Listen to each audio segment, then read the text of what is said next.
Shalom Bapak Ibu Saudara-saudaraku yang terkasih dalam Tuhan Yesus Kristus. Selamat malam, salam sejahtera bagi kita semua, dimanapun saudara-saudara berada. Selamat datang kembali di Renungan Kristen pada malam hari ini. Kiranya kekuatan dan sukacita oleh Roh Kudus melimpah dalam hati dan kehidupan saudara semua, dan semoga saudara semua dalam keadaan sehat selalu. Pada malam hari ini sebelum kita mendengarkan renungan firman Tuhan, mari terlebih dahulu kita berdoa. Bapa kami yang ajaib dan mulia, Bapa di dalam kerajaan sorga, Bapa yang kami sembah, di dalam nama Tuhan Yesus Kristus, kami mengucap syukur Tuhan, oleh karena pertolongan-Mu di sepanjang hari, kami boleh dimampukan Tuhan, untuk melewati hari ini, melakukan tugas tanggung jawab kami, mengerjakan segala aktivitas kami, dengan pertolongan Tuhan. Saat ini ya Tuhan, kami hendak mendengarkan firman-Mu. Berilah pengetahuan dan bimbinglah kami, agar apa yang Engkau firmankan dapat bekerja sesuai kehendak-Mu. Bukalah hati dan pikiran kami ya Tuhan, untuk mendengar dan menerima firman-Mu. Kiranya firman-Mu ini dapat kami lakukan di dalam setiap kehidupan kami, dan menjadi berkat bagi kehidupan kami. Berbicaralah ya Tuhan, kami sudah siap menerima firman-Mu. Di dalam nama Tuhan Yesus Kristus kami berdoa. Amin. Bapak Ibu Saudaraku yang terkasih, ayat renungan kita pada malam hari ini terdapat dalam Injil Lukas pasal 12, ayat 22 sampai 34 yang berkata demikian.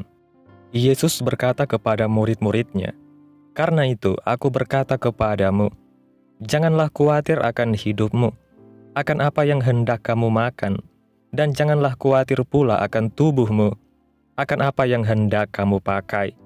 Sebab hidup itu lebih penting daripada makanan, dan tubuh itu lebih penting daripada pakaian. Perhatikanlah burung-burung gagak, yang tidak menabur dan tidak menuai, dan tidak mempunyai gudang atau lumbung, namun demikian diberi makan oleh Allah. Betapa jauhnya kamu melebihi burung-burung itu. Siapakah di antara kamu yang karena kekhawatirannya dapat menambahkan sehasta pada jalan hidupnya? Jadi, jikalau kamu tidak sanggup membuat barang yang paling kecil, mengapa kamu khawatir akan hal-hal lain? Perhatikanlah bunga bakung, yang tidak memintal dan tidak menenun. Namun aku berkata kepadamu, Salomo dalam segala kemegahannya pun tidak berpakaian seindah salah satu dari bunga itu. Jadi, jika rumput di ladang yang hari ini ada, dan besok dibuang ke dalam api, demikian didandani Allah, terlebih lagi kamu, hai orang yang kurang percaya. Jadi, janganlah kamu mempersoalkan apa yang akan kamu makan atau apa yang akan kamu minum, dan janganlah cemas hatimu. Semua itu dicari bangsa-bangsa di dunia yang tidak mengenal Allah. Akan tetapi, Bapamu tahu bahwa kamu memang memerlukan semuanya itu.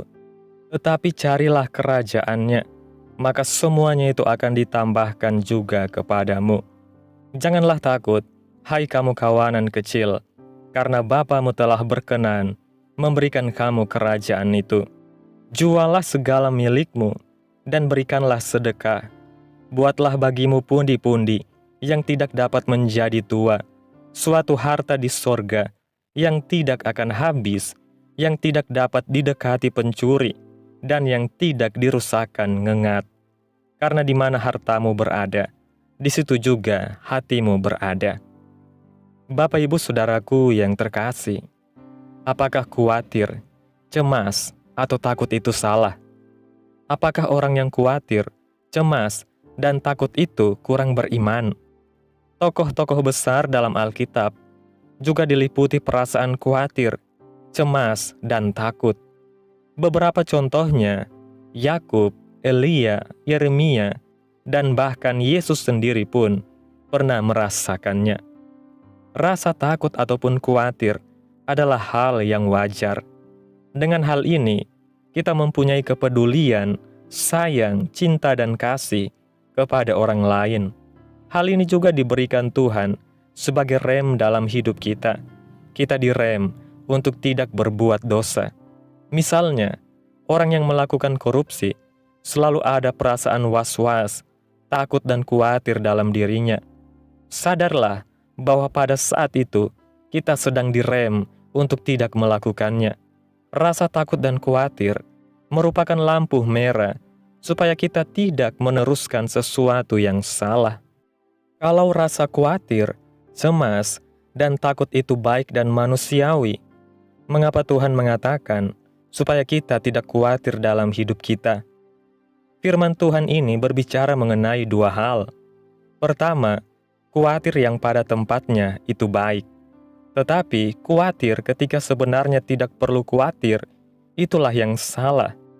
Yang dipersoalkan oleh Yesus adalah kalau kekhawatiran kita mengenai kebutuhan-kebutuhan hidup telah menjadi sedemikian rupa sehingga melebihi kekhawatiran kita mengenai hidup itu sendiri. Itu yang ditekankan oleh Yesus dalam ayat 23 yang berkata demikian. Sebab hidup itu lebih penting daripada makanan, dan tubuh itu lebih penting daripada pakaian. Misalnya, orang ingin menjadi kaya dan memiliki rumah yang megah. Ia khawatir kalau ia tidak mewujudkan impiannya itu.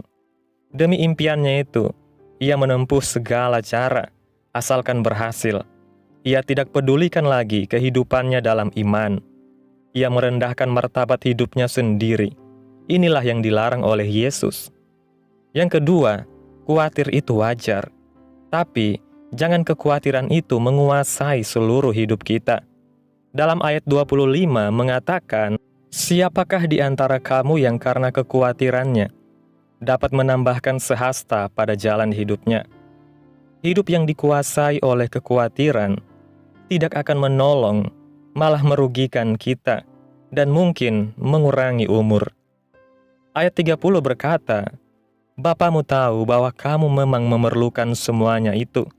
Artinya, Tuhan tidak akan memberikan semua yang kita inginkan, tetapi Ia tahu, dan Ia akan memberikan hal-hal yang kita butuhkan.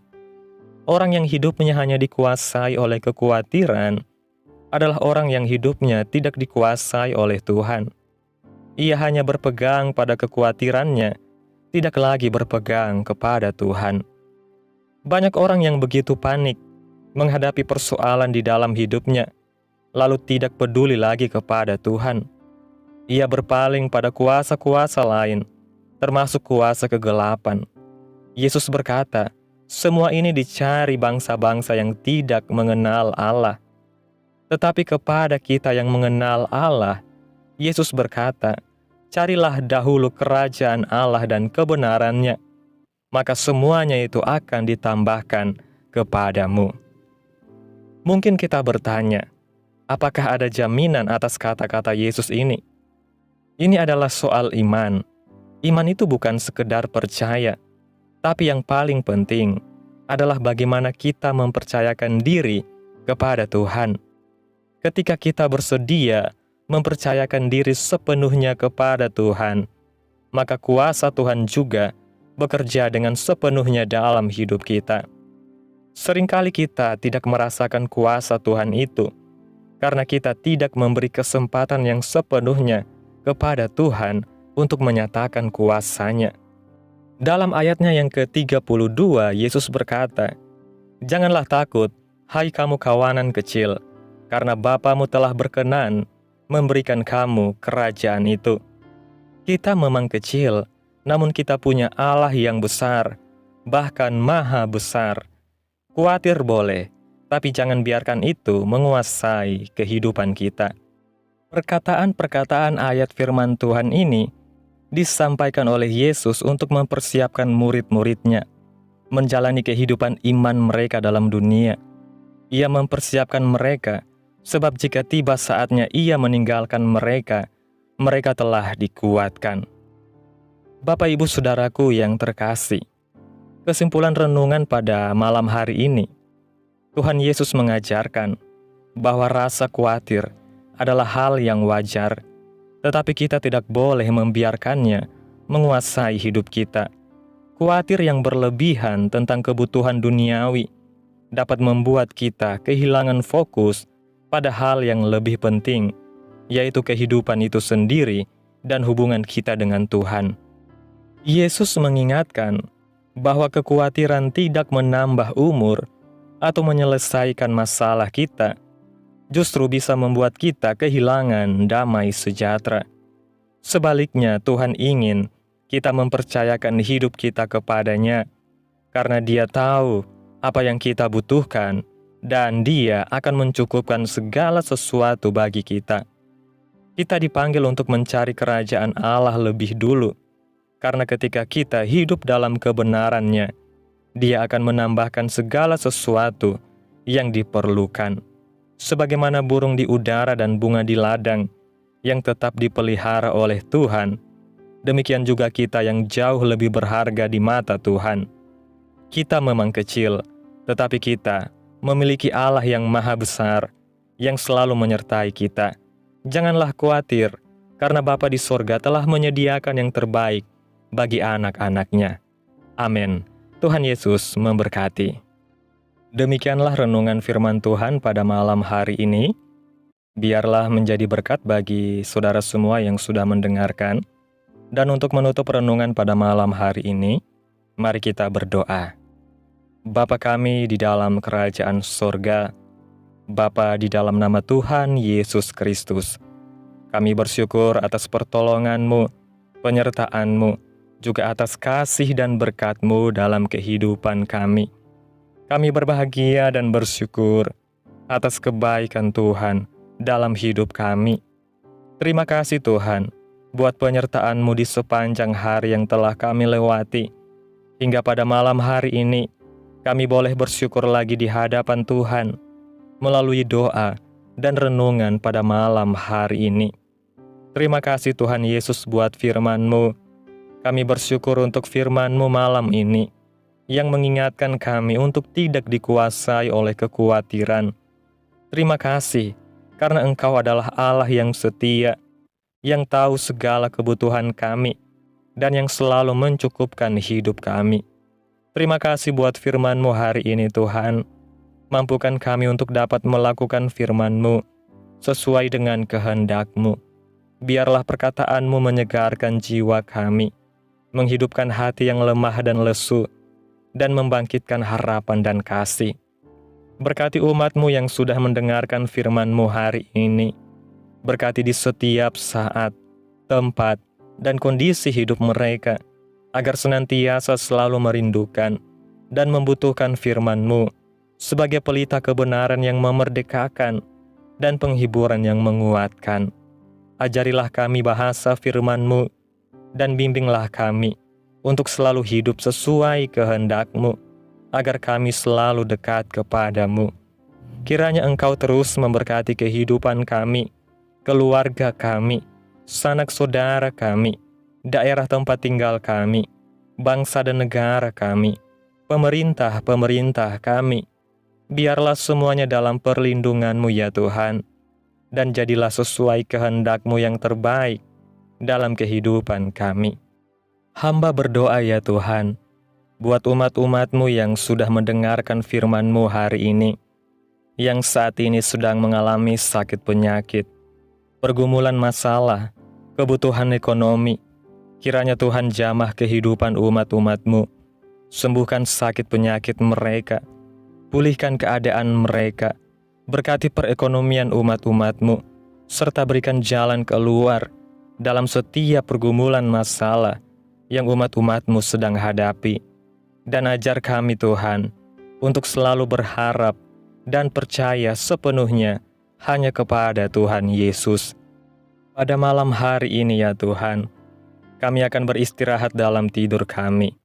Tutup bungkus kami oleh kuasa-Mu, hindarkan kami dari segala kecelakaan, mara bahaya, sakit penyakit, orang-orang jahat, kuasa-kuasa kegelapan, iblis, bencana-bencana alam, hal-hal yang tidak kami inginkan.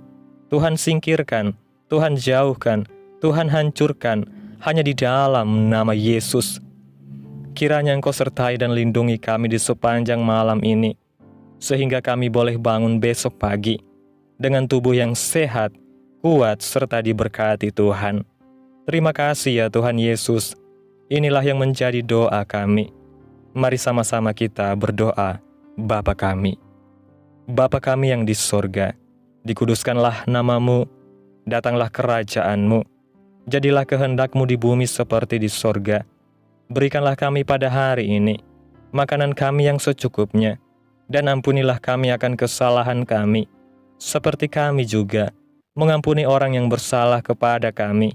Dan janganlah membawa kami ke dalam pencobaan, tetapi lepaskanlah kami daripada yang jahat. Karena Engkaulah yang mempunyai kerajaan, dan kuasa, dan kemuliaan, sampai selama-lamanya. Amin. Selamat malam, selamat beristirahat.